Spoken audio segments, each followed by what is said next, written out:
Okay, so you know how sometimes you send us stuff and then we take a deep dive into it? Well, that's what we're doing today, taking a look at something you sent our way. Right, yeah.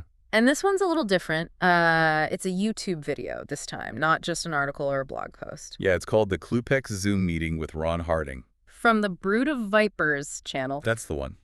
So, in this video, basically we've got this group of people, Chris and Sonia, Dalvin, Emily, and Alonzo and Kenji.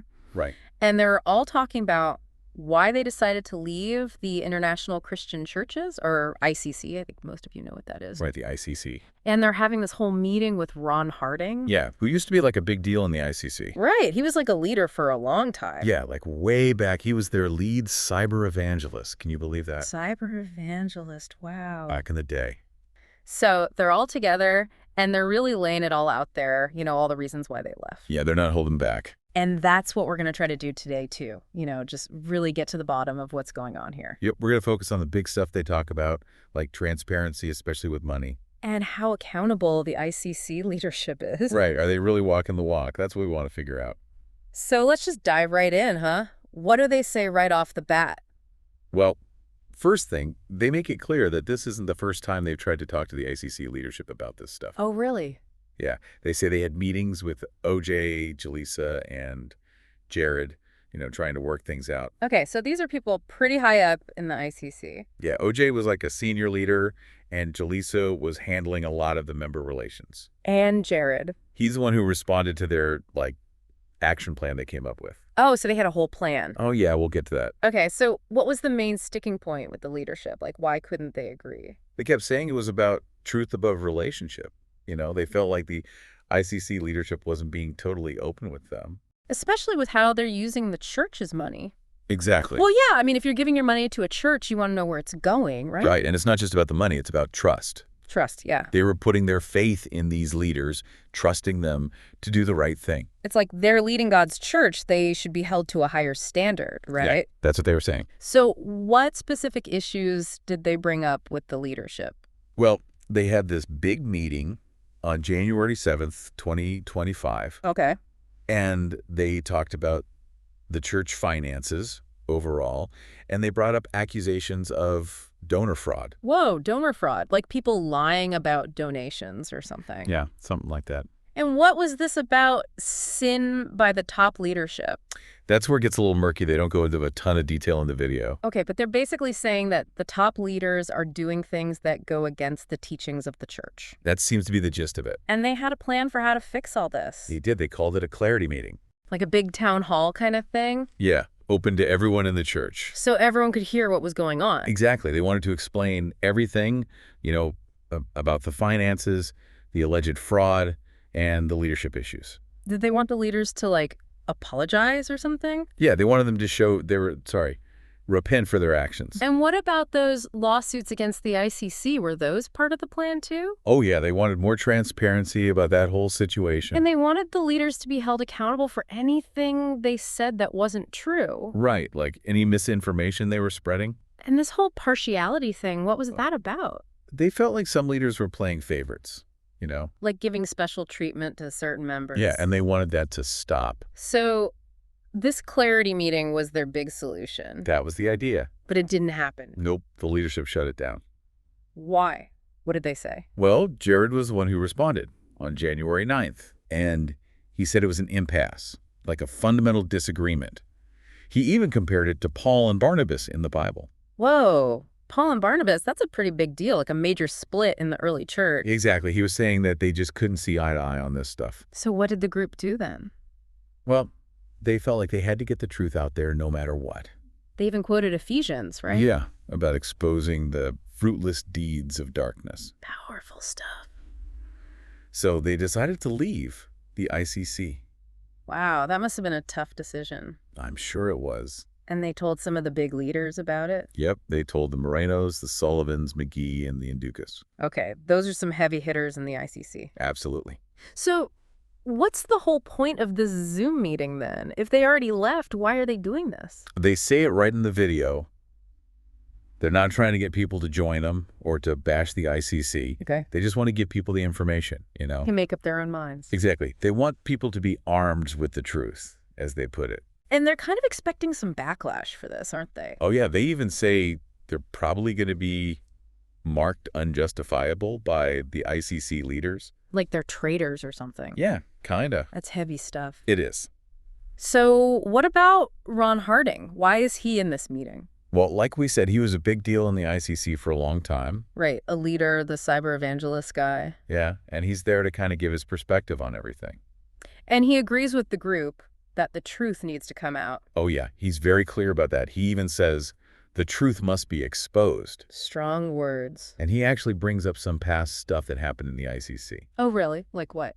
He talks about this thing in the old LA church where they had to disclose leadership salaries, and it caused a huge uproar. Interesting. So transparency has been an issue before. Seems like it. And Harding understands why the current leaders might be hesitant to be open, given that past experience. Right. But he thinks the ICC has grown since then, that they should be able to handle it now. So what does he say about the current situation?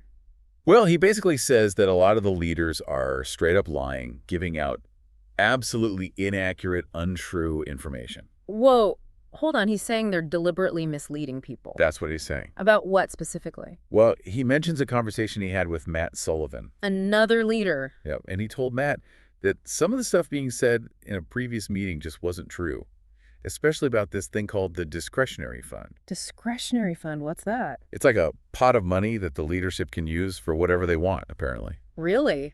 Like no rules? Not that they're telling anyone about. And Harding says this fund was being used for down payments on houses. Among other things, yeah. That's pretty wild. And get this, he claims he has proof. Proof? Like what? He says he has 20 years worth of emails and files from Kip's account. Kip, the former leader. Yep, the one who stepped down. Wow, 20 years of emails, that's a lot of dirt. It is, and it suggests that this stuff has been going on for a long time. So Harding is basically saying that they've been hiding this discretionary fund and using it for their own benefit. That's his allegation. And he thinks this is wrong. He does. He also makes this distinction between the ICC as a corporation and the ICC as a church.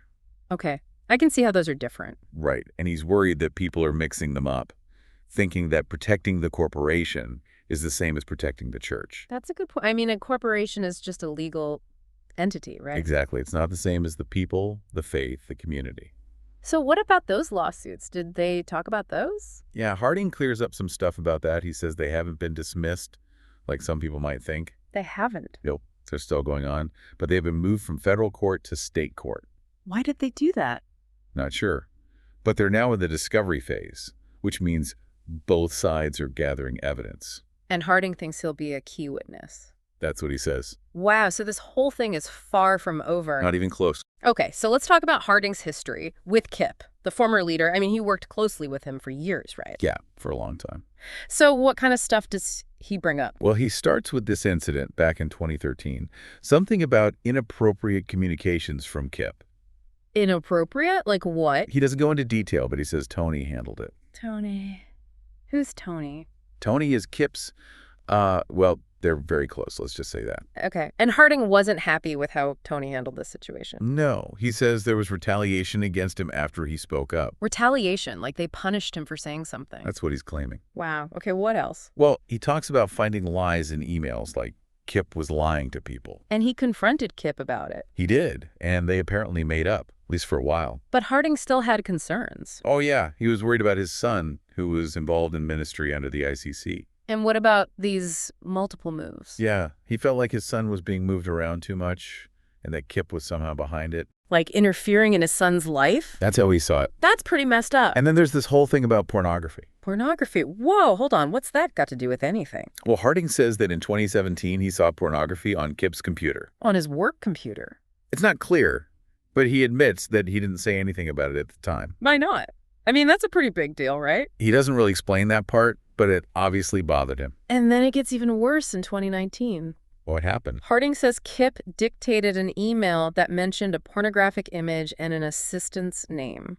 Like he was involving someone else in this. It seems like it. And this basically confirmed for Harding that this wasn't just a one-time thing.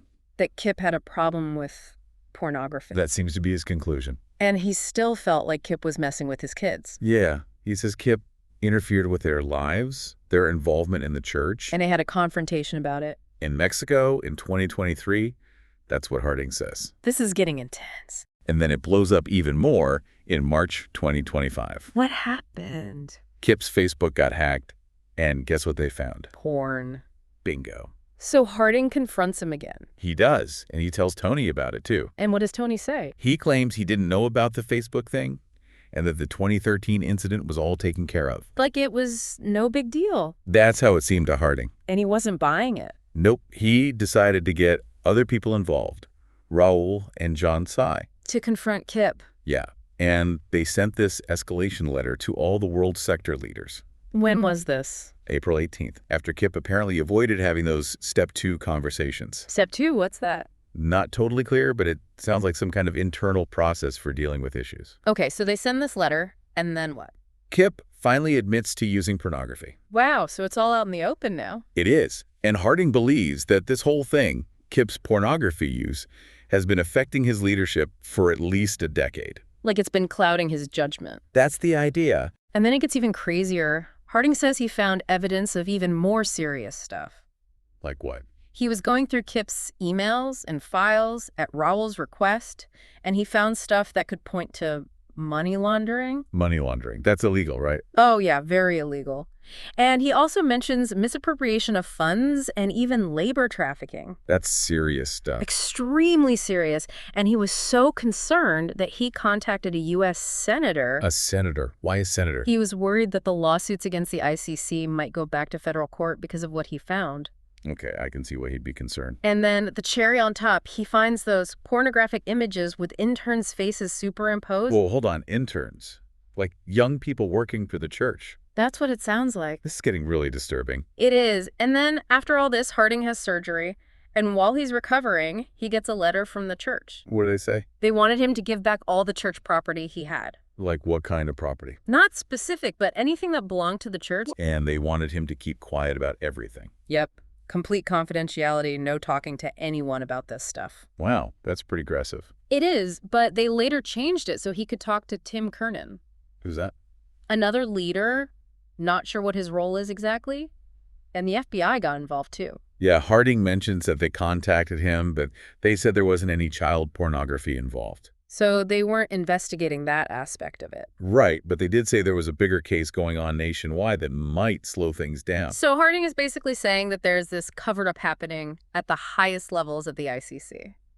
He seems to think so, but he doesn't think everyone is involved. He thinks it's just a few bad apples. That's his take. A handful of bad apples, as he puts it. And he thinks he was used in the past to silence people. Yeah, he calls himself the cyber assassin. Like he was told to go after people online who were critical of the ICC. That's what it sounds. And he's not okay with that anymore. Definitely not. He's also questioning whether they're using the lawsuits as an excuse to be deceitful. Right, like hiding behind legal technicalities. And then he talks about his termination, how they fired him. What did they say the reason was? They said it was because he didn't report something 10 years ago, which is kind of vague. Yeah, what was it? He doesn't say, and then they also accused him of making a Facebook post about Kip's will, which he denies. So it's unclear why they really fired him. Yeah, it seems pretty fishy. Yeah. And he kept hearing this phrase, "We need to protect the church." Like, that justifies everything. That's how it seemed to him. And they told him that salaries were private information. But they knew his salary, right? Yeah, because they needed it to calculate his contributions. That seems hypocritical. It does, and he even admits that he used to want to destroy the movement out of anger. Wow. But then he changed his mind and prayed that God would expose the truth. So he stepped back from trying to do it himself. Yeah, he let go of that anger. Okay, so that's a lot to take in from Ron Harding. It is. And it's important to remember that this is just his perspective. Right, but it's a pretty compelling story, and it raises a lot of questions. For sure. So what about this discretionary fund? Did they talk more about that? Yeah, Dalvin jumps in at one point and explains it a bit more. What did he say? He's not happy about how it's being used, especially for things like down payments on houses. He thinks that's inappropriate. He does. He says it's supposed to be for emergencies, like if someone is in dire need. Or for missionary work, right. Yeah, that's the idea. But instead, they're using it to buy houses. That's what he's claiming. And Harding backs him up. Yeah, he presents what he says is evidence showing that this fund really exists. Okay, so it's not just a rumor. Nope, it's real. And what about these reports he mentions? He says that world sector leaders saw these reports with the discretionary expenditures. But other leaders didn't. Right, they only saw the overall budget, not the specific breakdown. So there's a lack of transparency even within the leadership. That's what it looks like. And what about these specific examples Harding gives? He mentions $20,000 for Jason Dimitri's down payment on a house. Jason Dimitri, another leader. Yep. And then another down payment for a second house. Right. Not clear who that was for, though. And $10,000 for remodeling. Yeah, someone's getting a nice kitchen, I guess. And get this, $25,000 to cover another leader's credit card debt and house payment. Wow, that's pretty generous. Not if it's coming from donations, right? That's the issue. And Harding says he has emails from Fremont Bank to prove this. At least for the Dimitri down payment, yeah. So this isn't just hearsay, he has actual documentation. He does, and he explains how it supposedly worked. How? Kip would approve the spending. Michael would tell Yena to process the payment. Who's Yena? She's the one who handled the money, apparently. Okay, so there's a whole chain of command here. It seems like it. But the problem is no one knew this was happening, right? Except for a select few. And they raised money for missions while this was going on. Yeah, they talked about that, how they were fundraising for specific mission projects. And some of that money was going into this discretionary fund. That's what they allege, and they're saying that the donors weren't told about this.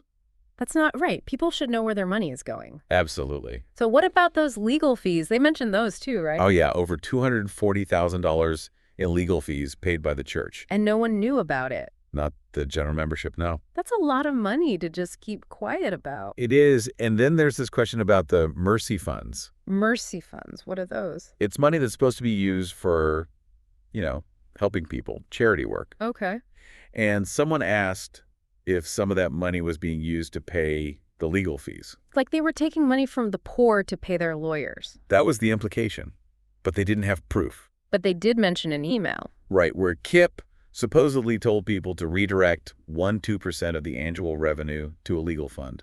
And that money was supposed to go to Mercy? That's what they're saying. So it's possible that some of the Mercy funds were used for legal expenses. It's possible. Wow, this just keeps getting worse. And there's more. Harding says that Kip defrauded the City of Angels Church. Defrauded? Like how? He doesn't go into a ton of detail, but he mentions tax issues and unpaid retirement that Kip supposedly claimed. That's serious stuff. It is. So Harding is basically saying that Kip was stealing money from the church. That's what it sounds like. And he thinks the world sector leaders need to be held accountable. He does. But he makes a distinction. He doesn't think they're all to blame for what Kip did. He thinks they were kept in the dark too. In some cases, yeah. But he still thinks they need to be defiled, as he puts it. Defiled? What does he mean by that? He means they need to be purified, separated from this corruption. Okay, I could see that. And he points out that while contributions were going up from 2010 to 2021, membership growth was slowing down. So they were getting more money, but fewer people were joining. That's the trend. And what was this about Kip sending a letter to the world sector leaders? It was about his estate, his money, and he was basically telling them to do what he did. Like follow his example. Yeah, which is kind of ironic, given everything else that's come out. It is, and they bring up the whole salary thing again. Yeah, how leader salaries are a secret, but member salaries are known. Because of the contributions. Right. They're not happy about that. Not at all. They think it's unfair. And they're worried about the lack of oversight with the money. Yeah, they think it's too easy for things to go wrong. Well, it seems like things have already gone wrong. Definitely. So let's shift gears a bit and talk about leadership accountability in general. Okay. They were really frustrated that the leadership wouldn't have an open meeting about all this, right? Oh, yeah, they talk about that a lot, how the leaders just want to sweep everything under the rug. And Harding thinks a lot of Kip's plans are still going forward. Like what kind of plans? He mentions the investigation of John Tsai, the removal of Tim as a world sector leader, and his own firing. Like they're following through on stuff Kip started even though he's gone? That's what it looks like. And they're concerned about leaders just accepting whatever they're told without questioning it. Like they're not being critical thinkers. Right, they're just following orders. And what about this question of what actually gets staff members disciplined? Yeah, they're basically saying that there's no clear standard. Like it's all arbitrary. Seems that way. And they're upset that the leadership hasn't taken these allegations seriously enough. They think they're dragging their feet, trying to downplay everything. And it's like they're repeating the same mistakes from the past. Yeah, they keep talking about how the movement has been fractured before. And they don't want to see it happen again. Nope. They think the only way to prevent that is through transparency and honesty. From the leadership. Absolutely. They need to regain the trust of the people. But they're worried that the leaders are afraid to be open, especially about money. They think they're worried that if people knew how much they were making, they wouldn't give as much. That's a sad commentary, if true. It is. And then they bring up this interesting point about leaders needing to have a vision for people they might be afraid of. Like afraid of the people they're leading. Yeah, it's like they're saying that the leaders need to trust the people more. To handle the truth. Exactly. And they quote Isaiah about calling evil good and good evil. Like they're saying that the ICC leadership is twisting things. That's how they see it. And they're emphasizing the importance of separating bitterness from truth. Right. Like you can be angry about what happened, but you still need to focus on what's actually true. And they're accusing the leadership of trying to control the narrative instead of just telling the truth. Yep. That's a major theme throughout the video. They're also talking about the difference between God's kingdom and the ICC as an organization. Like God's kingdom is eternal, but the ICC is just a human institution. And they're saying that the leaders need to be held accountable for their actions. That if they don't confess their sins and change their ways, the ICC could crumble. But God's kingdom will go on. That's their belief.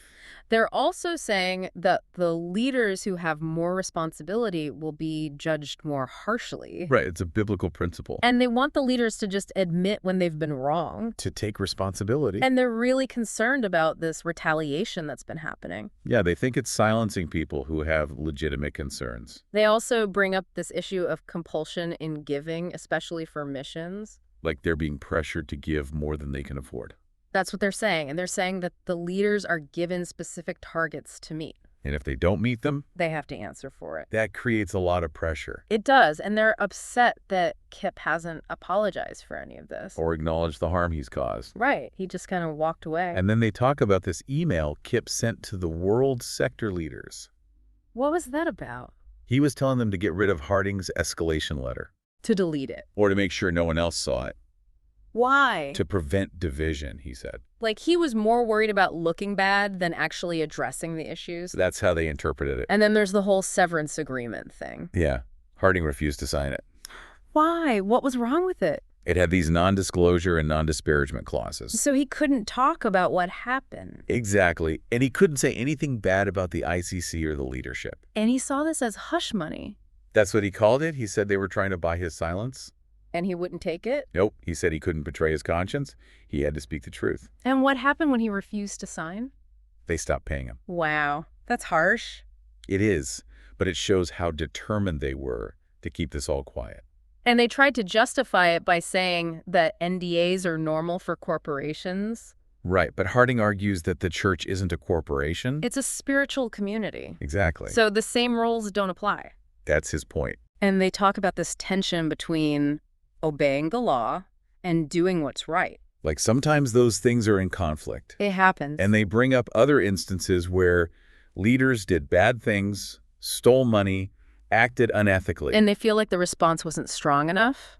Like they just got a slap on the wrist. Which contributes to this lack of trust. Exactly. And then they wonder how widespread these problems are. Like, is this just happening in the U.S.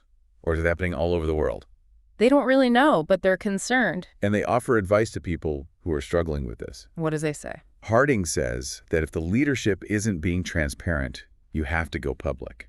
Like blow the whistle. That's his approach. Wow, this has been a heavy deep dive. It has a lot of information to process. So let's try to sum it up for you, the listener. Okay. Basically, there's a huge disagreement within the ICC about transparency, especially when it comes to money. Right, and how they're handling misconduct by leaders. There are serious concerns about the use of this discretionary fund, and we heard specific examples of it being used for things like down payments on houses and paying off personal debts. And there's the issue of the legal fees. Mm-hmm. Hundreds of thousands of dollars spent without the members knowing. And the possibility that money meant for charity was redirected to pay those fees. And then there's the whole thing with the clarity meeting, how the leadership refused to have an open discussion about all of this. And Ron Harding's story, how he tried to address these issues internally and ended up getting fired. And his refusal to sign that severance agreement that would have silenced him. It's a lot to think about. It is. So if you're interested in learning more, we encourage you to watch the YouTube video yourself. Yeah, see the whole conversation, hear the tone of their voices. And you could also